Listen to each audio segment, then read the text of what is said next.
बात करेंगे मध्य प्रदेश की। तो मध्य प्रदेश में बजरंग दल के कारकुनों के जरिए मजहबी बुनियाद पर लोगों को रोकने और हरासा करने के मामले में सियासत शुरू हो गई है।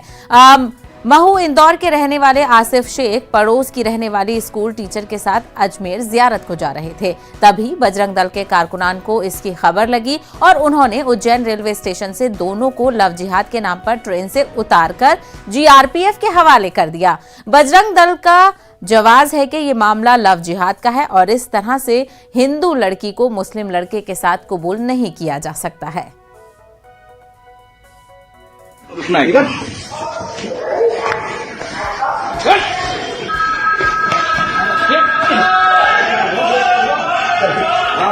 आज बजरंग दल को सूचना लगी कि एक हिंदू लड़की को एक मुस्लिम लड़का भेला फुसलाकर अजमेर की ओर ले जा रहा था, जो कि सूचना लगते से ही बजरंग दल की टीम रेलवे स्टेशन पहुंची और जयपुर की जो गाड़ी जा रही थी, अजमेर जयपुर जो गाड़ी जा रही थी, उसमें एसी नंबर B1 में से 13 और 14 नंबर की सीट से उस लड़के को और लड़की को लिया और जीआरपीएफ थाने ले जाकर कानूनी कार्रवाई करवाने की बोला।